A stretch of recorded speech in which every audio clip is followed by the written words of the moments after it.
20 seat यानी 20 MLA हमको विधानसभा में हो जाए, कोई भी मुख्यमंत्री रहे, हम लोग अपना कार्यक्रम को संपादित करा देंगे। कि अगर 20 सीट हम लाना चाहते हैं, जीतना चाहते हैं, तो कम से कम 35-40 सीट हमको मिलना चाहिए। कि अभी जदयू और भाजपा आपस में बांट ले रहा है और हम सेकुलर को दरकिनार कर दे रहा है। केंद्रीय मंत्री जीतन राम मांझी ने प्रेशर पॉलिटिक्स की शुरुआत कर दी। आपको बता दें कि देखिए कुछ ही महीनों में बिहार में विधानसभा का चुनाव होना है। ये चुनावी साल है और देखिए आज हम पार्टी के द्वारा आज राष्ट्रीय कार्यकारिणी की बैठक बुलाई गई थी। देखिए उस बैठक समाप्त होने के बाद जीतन राम मांझी जो कि केंद्रीय मंत्री है, देखिए प्रेशर पॉलिटिक्स की शुरुआत कर दी है और एनडीए गठबंधन से 40 सीट की मांग कर रहे हैं। क्या कुछ कर रहे हैं जीतन राम मांझी, सबसे पहले आप उनका पूरा बयान सुनिए। तो बातें उठी ये है कि हम लोगों को विधानसभा में उतना सीट मिल जाना चाहिए, माने जीत के आ जाना चाहिए, जितना सीटों के प्रभाव से हम सरकार को अपने पार्टी के जो कार्यक्रम है उसे लागू कराने के लिए बातें कर सकते हैं। मोटा मोटी जीतन मांझी के मुख्यमंत्रित्व काल में जो निर्णय लिए गए थे उसमें बहुत अहम निर्णय अभी ऐसे हैं जो अनुपालित नहीं हुआ है। तो इसके लिए बार बार हम भी मीटिंग में कहते हैं, कल ही पूर्णिया की मीटिंग में भी हमने कहा, उस पर हमसे लोग पूछा तो हमने कहा कि 20 सीट यानी 20 एमएलए हमको विधानसभा में हो जाए, कोई भी मुख्यमंत्री रहे, हम लोग अपना कार्यक्रम को संपादित करा देंगे। अब स्वाभाविक है कि 20 सीट जीतने के लिए हमको 20 सीट नहीं चाहिए। जैसे गत चुनाव में हम 4 सीट जीत के आए, सीट मिली थी 7, तो उसी प्रकार से हम लोग सोचते हैं कि अगर 20 सीट हम लाना चाहते हैं, जीतना चाहते हैं, तो कम से कम 35-40 सीट हमको मिलना चाहिए।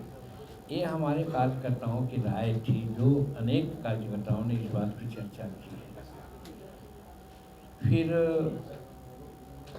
गठबंधन का जहाँ तक सवाल है, हम लोग नरेंद्र मोदी जी के प्रति अपने दिखलाया है कि उनके प्रति हम लोग हर तरह से कटिबद्ध हैं, साथ हैं। लेकिन कहीं कहीं हमारे कार्यकर्ताओं ने एक बात कहने का काम भी किया। ये निर्णय कोई नहीं है, स्पष्ट है, बता देना चाहता हूँ, ऐसा ना कि आप लोग बात का बतंगड़ करते हैं। निर्णय नहीं है, कार्यकर्ताओं ने जो बातें कही उसका जिस्ट हम बोल रहे हैं। निर्णय तो राष्ट्रीय अध्यक्ष बोलेंगे कि आपको नेतृत्व पर, एनडीए के नेतृत्व पर निश्चित रूप में दबाव डालना चाहिए कि कम से कम हम लोगों को 35 सीट 40 सीट मिल जाए। और बहुत दुखी थे हमारे कार्यकर्ता इस माने से कि अभी जिला स्तरीय विस्तृति कमेटी का गठन हुआ 2 महीना पहले।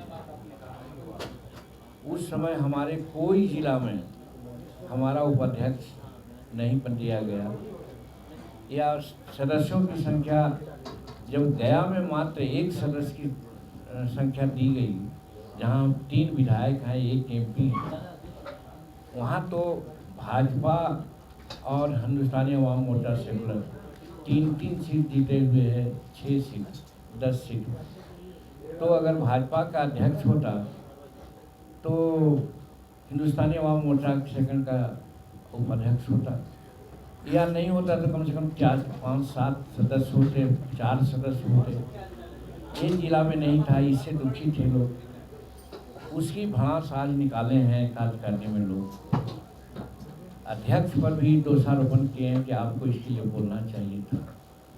और अभी हाल में प्रखंड अध्यक्षों की जो सूची निकली है विश्व3 का, लाजिमन जहाँ जहाँ हमारे विधायक हैं, 4 विधायक हैं, 8-9 प्रखंड से 10-11 प्रखंड तक हैं, तो उन प्रखंडों का अध्यक्ष तो कम से कम रहना चाहिए हिंदुस्तानी अवाम मोर्चा सेकुलर का, लेकिन कहीं नहीं देखा गया।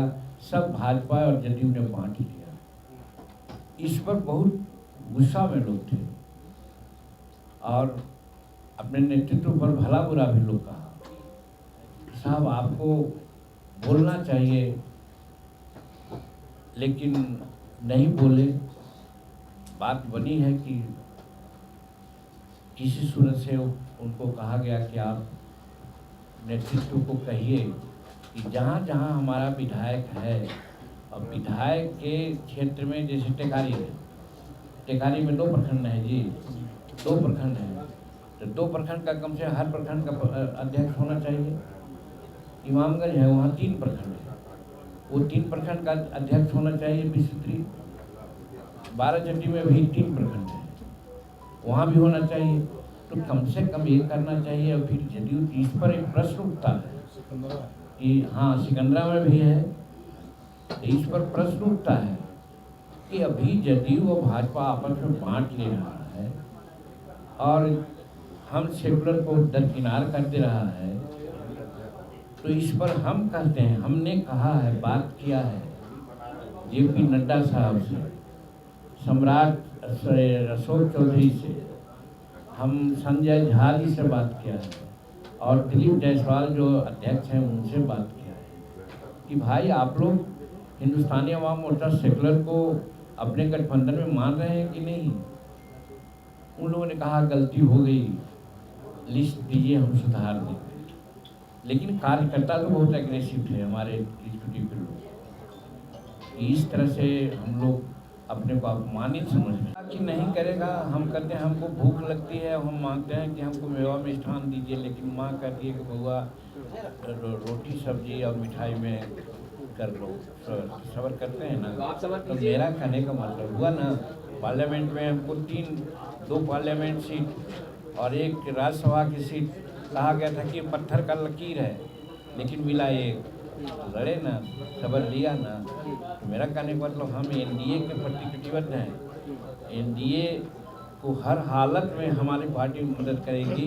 भले हम कुछ कह देते हैं, हमारे कार्यकर्ता बोल देते हैं, लेकिन हम उसके संरक्षक हैं और हमारा अध्यक्ष है। हम लोग इस विचार के हैं कि किसी भी परिस्थिति में हम लोग एनडीए से अलग नहीं होने वाले हैं, लेकिन मांग हम पुरजोर करेंगे।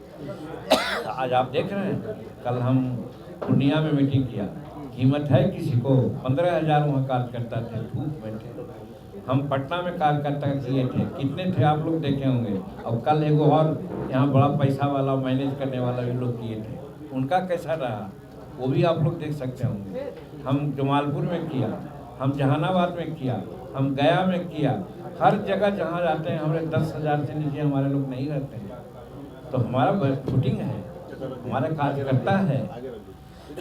तो मेरा कहने का मतलब है कि हमारा जो कार्यबल है, हमारा जो फॉलोवर है, उसको आधार देखते हुए हम नहीं समझते हैं कि नरेंद्र मोदी जी और अमित शाह ऐसा करेंगे कि हमको पार्लियामेंट में जैसे मिनिमाइज किया गया और उसे लोकसभा ये विधानसभा में नहीं मिनिमाइज किया जाएगा। हम लोग की जो औकात है उसके आधार पर एनडीए से हम लोगों को सीट। तो अभी आपने देखा जो केंद्रीय मंत्री हैं जीतन राम मांझी, देखिए साफ तौर पर कहते नजर आ रहे हैं कि अगर मुझे इस चुनाव में 35 से 40 सीट मिलता है तो मैं उसमें से 20 सीट भी अगर जीतता हूँ तो कई ऐसी योजनाएं हैं जो हम लागू करवा सकते हैं। साफ तौर पर तो कहीं ना कहीं जीतन राम मांझी ने प्रेशर पॉलिटिक्स की शुरुआत कर दी है और चुनाव से ठीक कुछ महीने पहले देखिए साफ तौर पर कह दिया कि 35 से 40 सीटों की जो मांग है वो रखते नजर आ रहे हैं। बस इस तरह की तमाम खबरों के साथ मेरे साथ जुड़े रहें। तब तक